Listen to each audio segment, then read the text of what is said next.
Let me know that you're here. Let me know where you're coming from. If you happen to be coming to me or watching me on one of my Facebook groups, I won't be able to see your name in the chat, so just put your name in also. But if you're on my main Facebook page, then I can see who it is. Hey, Chris, it's good to have you here. So, hey, I just wanted to have a frank conversation, walk through a framework, talk a little bit about this whole idea of money and wealth and this type of thing, because one of the most common questions I get is, what does it take to be wealthy? How do the wealthy become wealthy?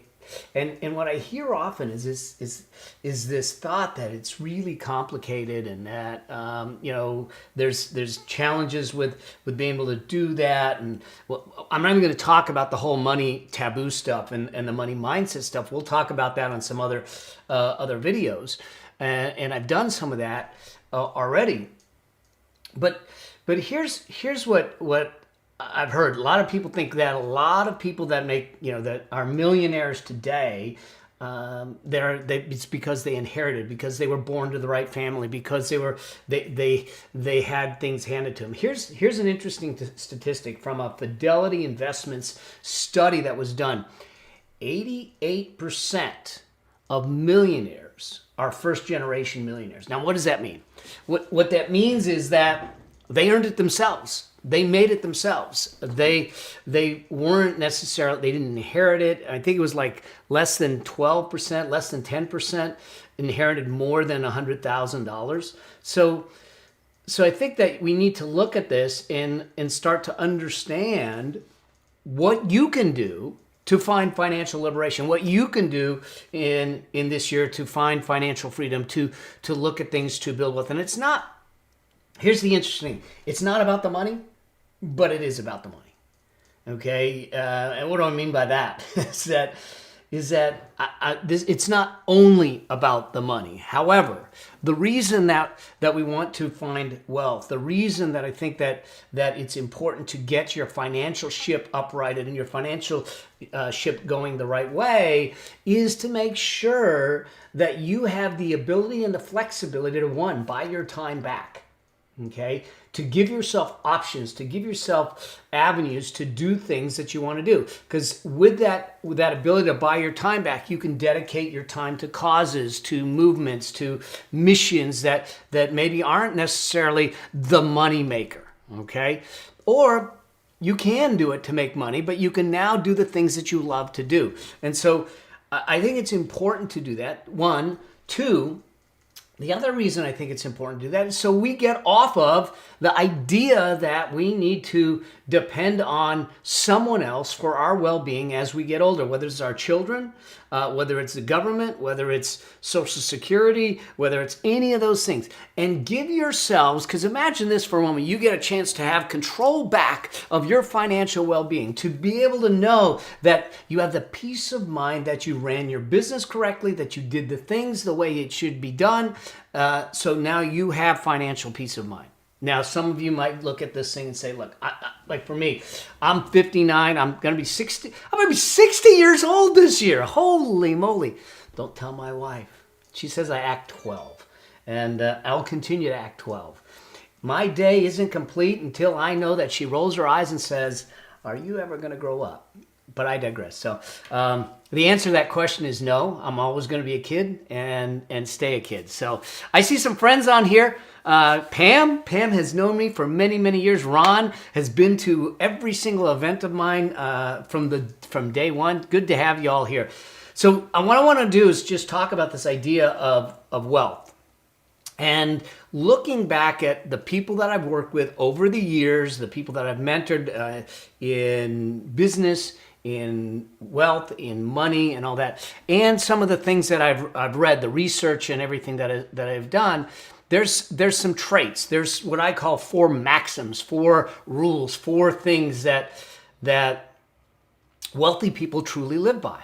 And when we get those into our life and we use them effectively and consistently in our life, things shift, things change. All right. So I'm going to walk you through a framework. I know that those of you who know me go, yeah, it ain't the training from Mel if it isn't a framework. All right. So there is a framework.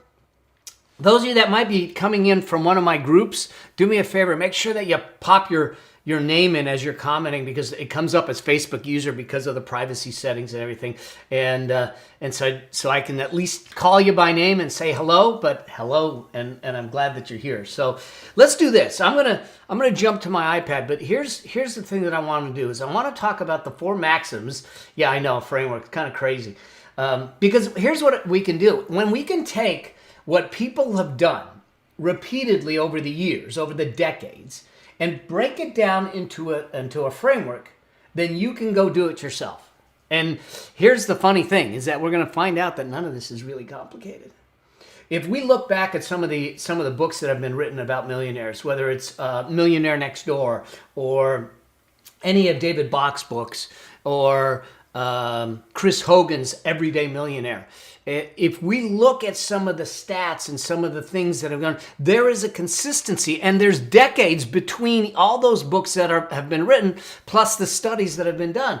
And so if we find a common thread for decades that exists with those that have found financial freedom, financial liberation, and have got the money stuff right, there's probably a message in there for us. And so what I've done is I've gone through this and said, all right, so what are the things that I see that are common along that thread? And there's 4 things that I think drive more than anything else. And you know what? It isn't the stock you pick. It's not what mutual fund to get. It's not whether you go ETFs or index funds or you go active. It's not any of that. It's more fundamental than that. And when we get the fundamental elements right, then the stock you pick, then everything else you pick, that's what starts to drive things. So let's just jump in. I'm going to jump to my iPad and let's talk about this thing that I call the Wealth Maxim Matrix, okay? And if you have questions or anything, do me a favor, pop them in. Let's have a dialogue around all this, because I know that we can struggle sometimes with these money conversations, but I want to make money conversations a norm. You know that 1 out of 4 parents never talk to their kids. I mean, only 1 out of 4 parents talk to their kids about money. That means 75% of the parents never have conversations around money with their children. You wonder why it starts to degrade. Now, here's the other challenge.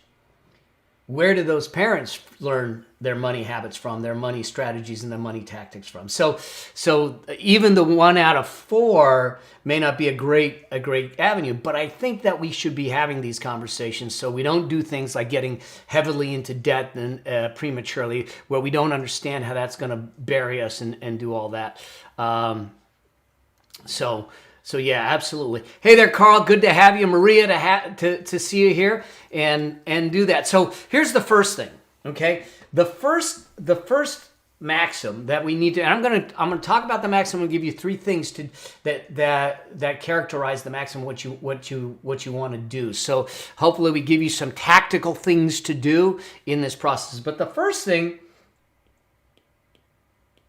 is commitment.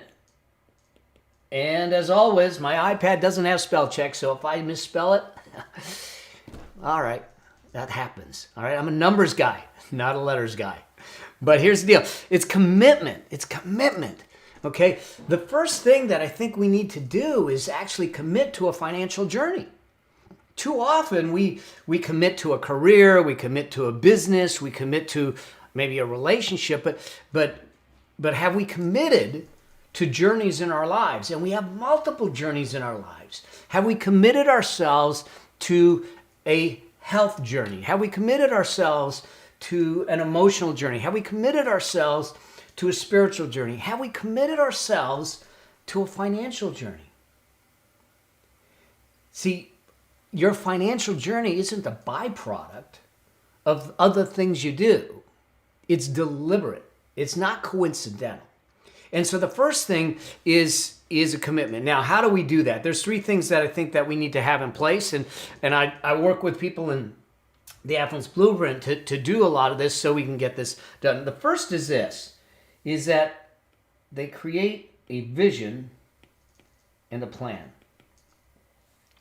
See, a lot of times we get caught up with what's our income, but what I want to do is I want to have a conversation with you about what's your lifestyle? What is it that you want as a lifestyle?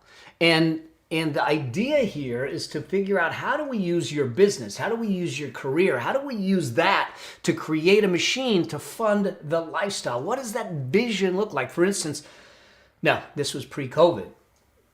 One of the things that I want to do is, and my beautiful bride Stephanie, we love to travel. And so one of the things that we built into our financial vision is the ability to travel once a quarter. Some to exotic places, some to not so exotic places. So something that might be more luxurious, and others that are more roughing it. Now, mind you, okay, our definition of roughing it might be different. All right, so you're not going to find me in a campground in a tent somewhere. That's just me. Sorry. All right. Listen. I did a live yesterday from my beach run yesterday morning, and I had gloves on and I had a sweatshirt on, and it was 51 degrees, and I complained. I said, it's cold. It's 51 degrees. Boy, the grief I got from my friends back east about me worrying about 51 degrees when I guess it was like 11 and 30 and all that. So, hey, I'm not judging anyone for anyone's life. So, but the point is this: I want you to have a vision for your life, or the life that you want, not the life that someone else wants. A vision. Now, it's great to have a vision. We can do vision boards and all that stuff, but that doesn't do enough for us, because remember that the statement I put down here is a vision and a plan. Those that were wealthy had a vision, but they also created an executable plan to get them there. What is the pathway to take them from where they are to where they want to be? And take that one step at a time, knowing that the plan won't work out exactly as planned, okay? But the fact that you've gone through the exercise to create the plan to say, I need to have $1 million, $10 million, $5 million, I don't care what the number is. You're right, Ron. It's exactly. My brother, who lives close to you, was saying, hey, that's short sleeve weather, 51 degrees. But you want to have a plan that you can execute on, that can move you forward, because there's a couple things that happen with that plan. One, you see a pathway to get you to your vision. Two, and this is more important, is that you have something to measure against. You have a milestone to say, am I on plan? Do I need to make an adjustment? Do I need to make a tweak? When I work with clients in the Affluence Blueprint and that type of stuff, one of the things that we do is we put them, they use scorecards on a regular basis so they can always know where they are in relation to their plan, in relation to their vision, and they keep moving forward. So that's the first thing. The second thing is going to sound odd to you, but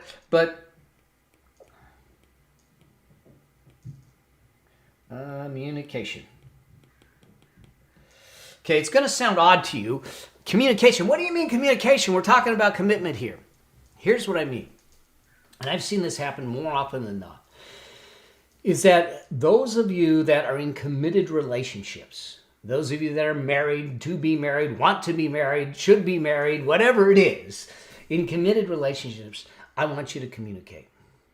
I want you to have the conversations with those that are close to you about money. I want you to open up the dialogue. Here's why. Too often we see that one person in the relationship is typically the money person. And in my case, it's myself. Now, that doesn't mean that Stephanie isn't involved. She's involved. Now, does she look at all the account statements? I mean, no, she doesn't. But she knows what to do. And what's happening is I'm trying to train her in the thought process, because God forbid something happens to me, she needs to be able to then take care of the machine to do that. I'll give you two scenarios that I think it's important for you to understand why this is important. One is that both her and I lost our dads a number of years back. Now mine is a decade ago, but both my mother and her mom, when their husbands passed away, when our dads passed away, were in fear. And they were in fear because they said, I don't know if I can keep the home. I don't know how I'm going to live. I don't know any of these things. Now, it doesn't matter whether you're husband, wife, or male, female. It has nothing to do with sex.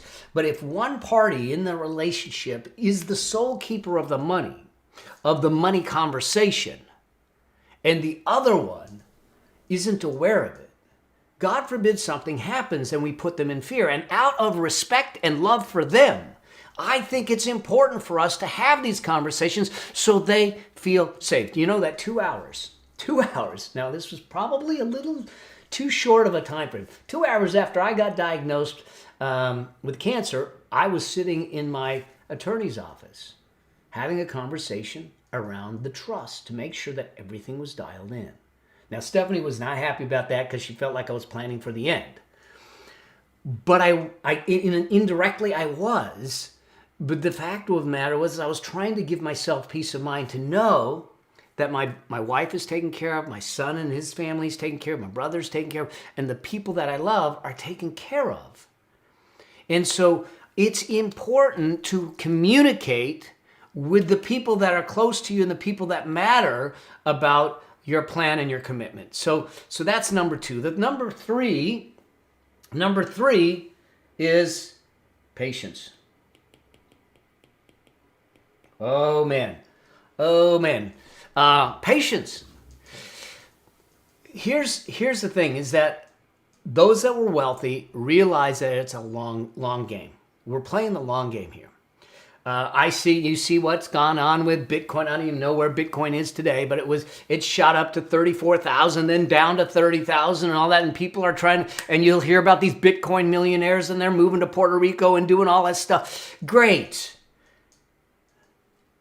Those that make it fast typically lose it fast. The question that I want to answer is that what I want people to do is to find a sustainable way to build wealth and financial freedom.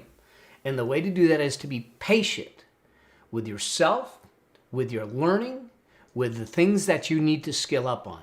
So that patience means that if you're not understanding Bitcoin and you want to invest in Bitcoin, and we do that a little bit speculatively. I'm not recommending Bitcoin. I'm just using it as an example. Then it is up to you to have the patience and the diligence and the discipline to learn it, because we don't invest in anything we don't understand. Okay, so this is commitment. Commitment is really about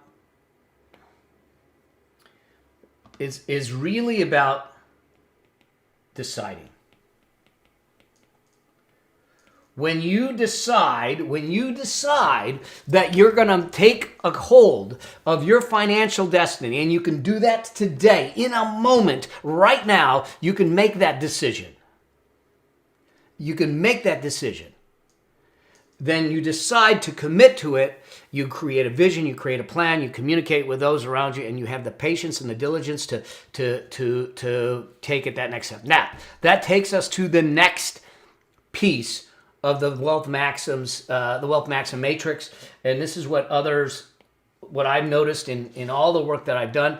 Those that are truly wealthy, they have something called, I know, wait for it, cash. All right? Cash. What do I mean by this? We need to figure out where our cash flow comes from. The income streams that come into play. And so there's three things again here that I want to throw at you that I've seen happen over the years. Hopefully this is making sense to you. And I'll pick up on any questions and anything that's going in the comments. Just let me know and say, and we'll get to it. So cash, the first is this. And you've heard me say this before, but I'm going to say it over and over again until you get it. All right? Wants and needs. All right? What are your wants and needs? In other words, taking the time to go through your financials, your income inflows and outflows, mostly the outflows, and say, what's my wants and needs? See, too often we get caught up in thinking those things are needs, like a luxury vehicle and Netflix and fancy cars and fancy clothes and all that. They're not needs. They're not, okay? They're wants. We confuse them as needs. See, your needs are those things that keep the roof over your head, that keep you clothed, keep you healthy, keep you fed, the survival stuff. Because when we understand what the wants and needs are, we have the ability to adjust those numbers by choice and use them to make investments. Because what we're trying to find is some room to take some excess cash to start making investments and build that financial future. That's what the wealthy have done. Let me show you something that might make sense to you when we do this, okay? Here's what most people do. They make income. They spend what they have, and then they invest what's left. That's how most people live their life, is that they make money, they spend money, and whatever they have left, they invest. Here's how the wealthy do it. They turn around and say, no, wait a second.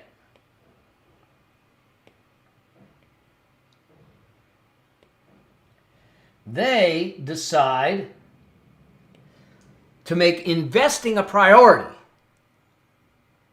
And so they make money. They make money here. They make investing a priority. Then they say, what do I have left? And that's what I build my lifestyle on.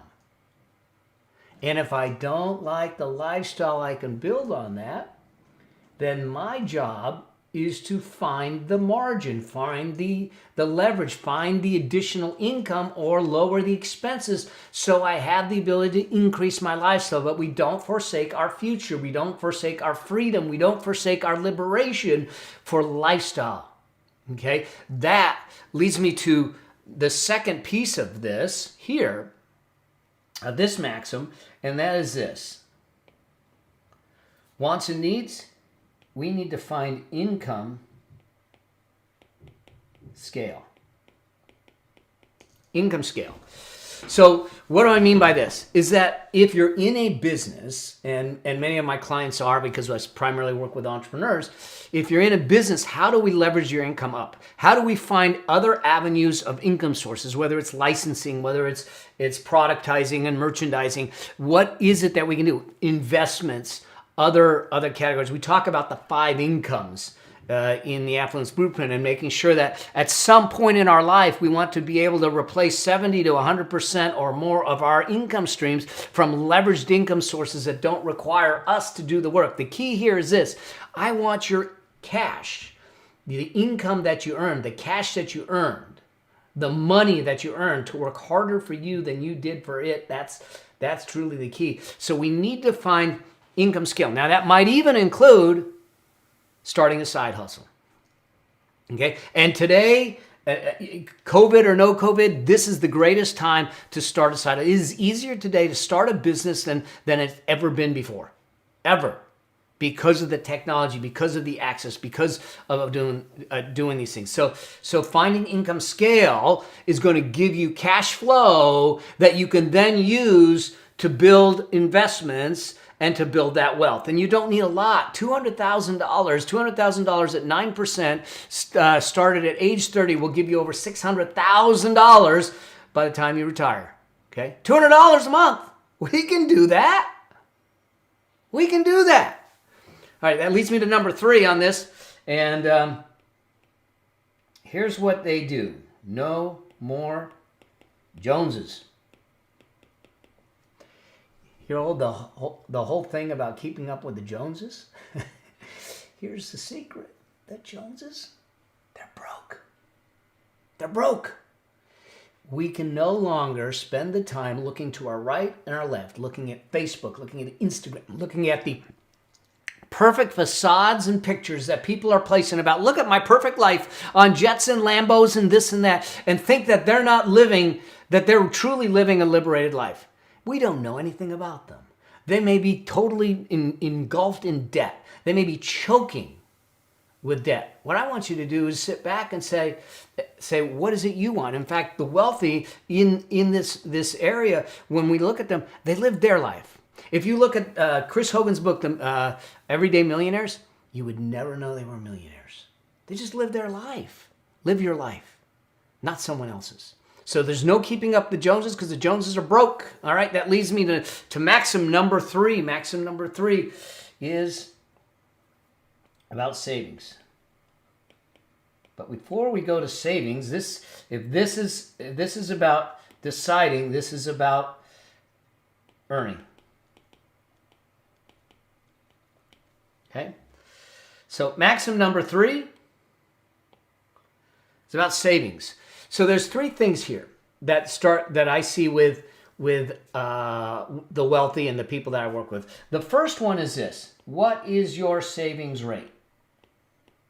Now, those of you that know that you work with me, I'm saying a savings rate anywhere from 15 to 25% of your income, of your revenue, of your income. 15 to 25%, especially depending on age.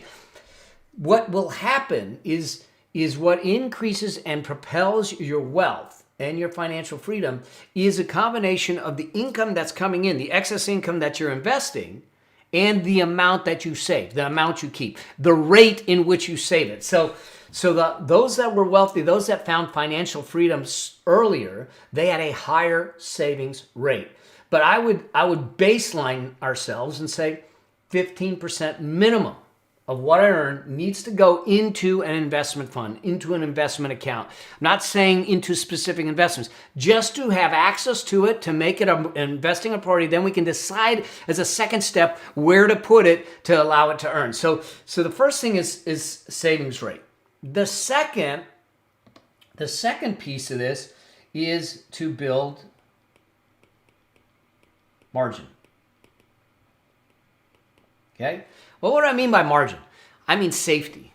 If we haven't learned anything in this pandemic, it is that this idea of an emergency fund is important. Okay? And I have been talking about this for years, where I have said that the general rule of an emergency fund is wrong. 3 to 6 months is not enough. I have always said 12 to 18 months. 12 to 18 months is what we need. And pandemics proved it out. We're 9 months into this thing and we're not out of it yet. And there's still people struggling. Can you imagine what kind of peace of mind, margin of safety they would have if they had 12 months? Now, I am not trying to beat anyone up for not having it, but I am trying to urge you to start to build it. When you have excess funds from cash flow that we can invest, we can also build our emergency fund. We also build our peace of mind fund. We can also build that cushion to allow us to have the comfort if life takes a left turn on you, you're good. You're good. You're not living off of credit. You're not living off of debt. You're not digging a hole. You're not going into anything like that. Hopefully that makes sense. So what they did, the wealthy, is they built margin into their financials. They had liquid cash. They had liquid cash to be able to do that. And then the third thing that they did is that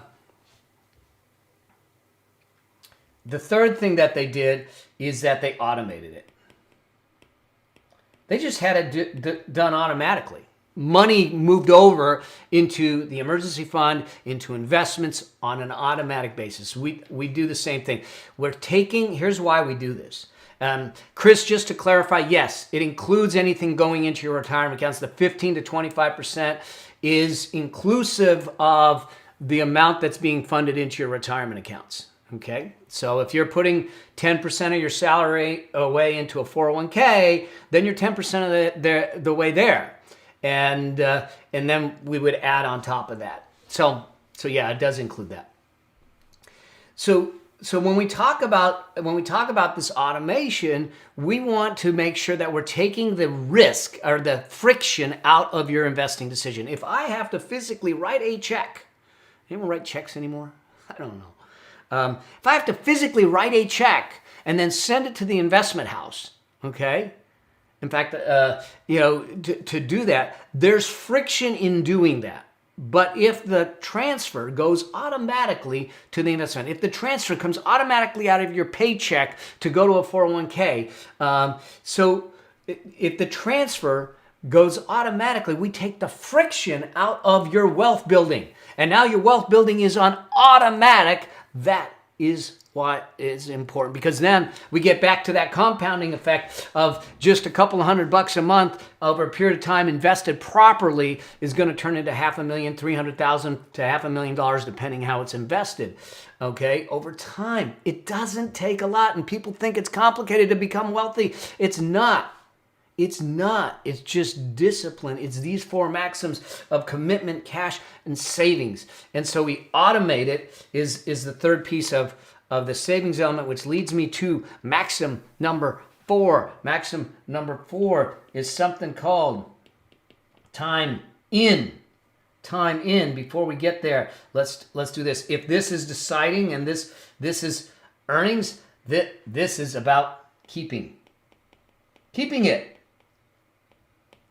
Okay? Time in. Too often, people will call me and they sit back and say, is it a good time to invest, Mel? Should I get out of the market? We're going through runoff elections. Should I sell everything? Here's what I know. I don't have a crystal ball. Okay? I'm not a predictor of where things go. I do read charts. I economic data. I follow all that. But here's what I know. Over the long term, the market has gone up. If you look at a stock market chart, it has gone up. Trying to time the market and say, I want to get in at the bottom so I can ride it all the way to the top. And then before it goes away, I'm going to get out. That is in a euphoric, perfect world that doesn't ever exist. Watch what happens here. Let's just play a game here, because you're going to see the nature of what people do. And I have a video about the whole thing of emotions, but let's just do it in a simple way. Okay? Market's going up. Market's going up. Market's going up. Market's going up. And what's happening is you're happy. You're excited. And you're sitting back saying, I'm good, I'm good, I'm good, I'm good. And so you start investing. And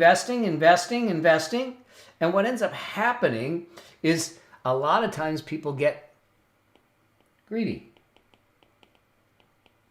without looking at the fundamentals and watching what the market's going to have happen. And then what happens? The market does this. They get fearful. They get complacent, okay? And you know me, I say complacency is the first step to crisis. And then all of a sudden, it's coming down and they're in a panic. So what do? They sell. So they bought in late because they waited for it. They sold late and took a loss. And now they're sitting down here scared to ever get back in again. And now what happens is that when it goes back up, they get in later because they have PTSD and they don't want to do it. So point being is that those that are wealthy aren't about timing the market, but time in the market. They know that if I get in, stay in, and be in, then that is what's going to drive wealth. Okay? That leads me to number two. Number 2 on this is to understand time in is to understand, or number 1 on this is this, is that there's a difference between investing and trading. Okay? What I'm talking about is trading. I mean investing, not trading. Trading is a job. Trading is a job. It's you watching the market and going in and out, and you're doing it on a regular basis. That's a job. It's speculative in some cases. I'm talking about long-term, long horizon investing. All the stuff that I've done is long horizon investing. It's to put everything in place over time so it allows me to do the things that I need to do, and it takes care of me in the long term. It's sustainable. and it's long-term. So there's a difference between investing and trading. Most of the wealthy that have sustainable wealth, this is why sustainable wealth, they do investing. Now, there's a couple of things that happen with this. One is that as you do the sustainable investing, you grow as a person. You're learning, you're skilling up, you're understanding more, and so you push your comfort zones out. You start to learn and you become more sophisticated as an investor. How many times you've heard of people that win the lottery and they end up with a big lump sum of cash and they end up losing it a year or 2 years later? It's because they didn't skill up with the money. One of the reasons that I say that we need to communicate and what people communicate is to help skill them up, to make sure that they can use the money and effectively use the money in a smart way so they don't lose the money going forward. So they understood the difference. Wealthy people understood the difference between investing and trading. Most of them came from an investing perspective. The second is they understood that now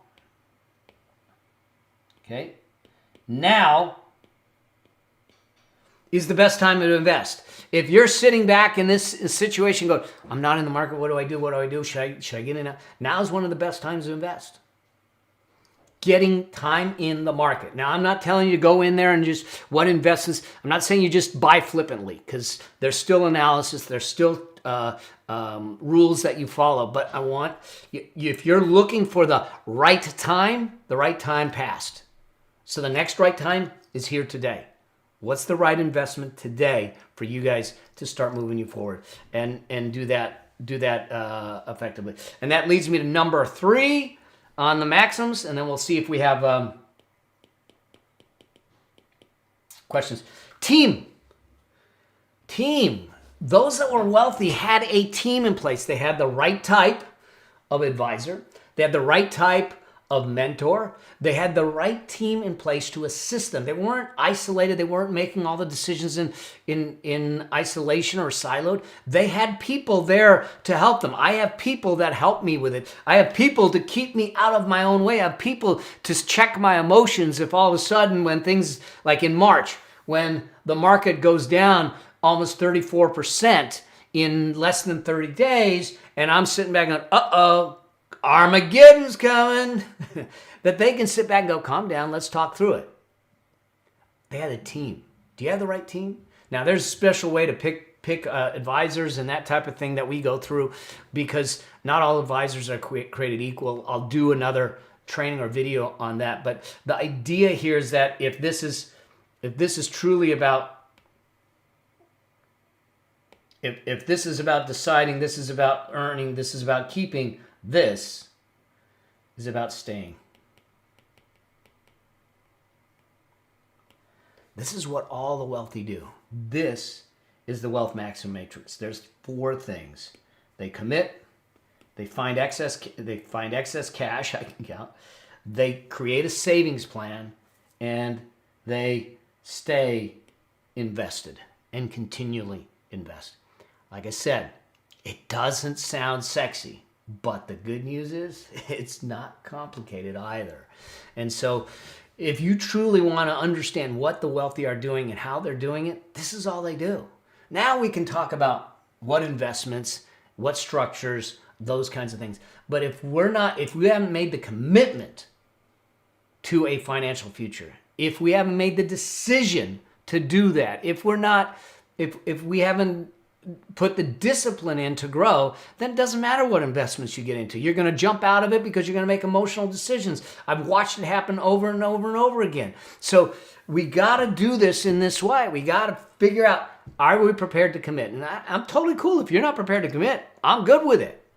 I just want you to understand these are the 4 maxims that are common over decades from all of the millionaires that have been written about, the books that I've read, the studies that I've done, and the work that I have done. All right. And when you get these 4 things in place, things will shift for you. So I hope that helps and help you kind of look at things for 2021 and moving forward. Can you make that commitment? I'd love to see you make that commitment moving forward. I'd love for you to start looking at how am I going to get some income scaling in place and a savings rate that is at an appropriate level, and get myself into investments at the appropriate time, the appropriate investments, and stay in the game. That's the key. So, all right, so let me go to the comments. Let me see if there's anything going on.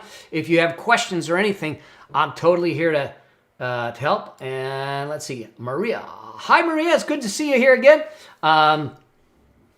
Automate. Some 401ks have built-in feature to systematically increase the percentage contributed. Use the automation to help you get to your max. Absolutely. So this is a really interesting thing, Maria, that, for instance, if you're working in a situation where you're salaried and you get a pay increase, what I would tell you to do, let's say you get a 3% increase, I would tell you to increase that. If you're not at the max of your 401k there, I'd tell you to take a portion of that pay increase and say, put it directly into the 401k. In other words, you automatically increase the percentages and keep increasing the percentages until you max it out and max out their match. If the company is doing a match, we want to get that free money. We want to get that match. And so I agree with you, Maria. We just max it out and keep going. So, other questions? I answered your question, Chris. Yes. So good to see you doing these financial wisdom lives. Thank you. I don't know who it is because it says Facebook user, but yeah, I'm going to be doing more and more of this. Those of you that know my story, this is the new journey for me. I was able to. I didn't realize the importance of what I was doing financially over the years, and until I had the combination of getting hit with cancer and the pandemic right back to back. So I got diagnosed with cancer in June of 2019. Then March of this year of 2020, we had the pandemic. So all that stuff, and say, how do we? And I've watched so many people struggle financially, and I said, wait a second. This is stuff that I've done one-on-one with my clients over the years. It's what I did with myself. It's what I've done with my son and in his life. He's 30 years old and a 27-year-old wife. They've got three homes now at 30 and 27. They got money in the bank. They're invested. They're doing great. These principles work. The challenge is that I wasn't teaching them openly. I was doing it one-on-one. I want to get this out there because we all deserve to have that financial liberation, as I call it, the freedom, the peace of mind to do the things. And I don't care what age you are. I don't care what is. They're 27. And my son and daughter are 27 and 30. I don't care if you're 57 and 60, 47 and 50. It's the principles that matter, and it's about the discipline. Do they have a longer runway? Sure, they're younger. But can you do it too? Absolutely. And so, but we need to not allow our finances and our money become a coincidence of our life, but an incident to the deliberate choices that we make. So I hope that helps. Anything else coming up for y'all, just post it in here. Here's what I'd love for you to do.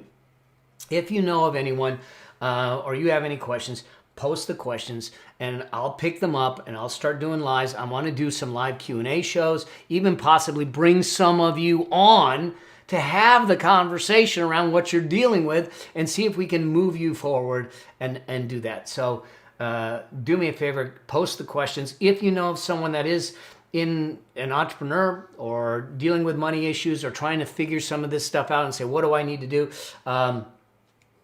Then share this out. Let's get them on board and let's make 2021 the year that we change yours and theirs and everyone's financial trajectory.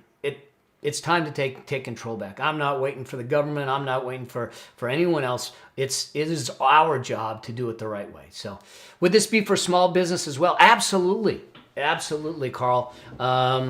It's a lot of the stuff. Here's one of the challenges. I do a lot of stuff with entrepreneurs, and one of the reasons I do that, and I don't consider myself a financial advisor. I'm a CPA by education.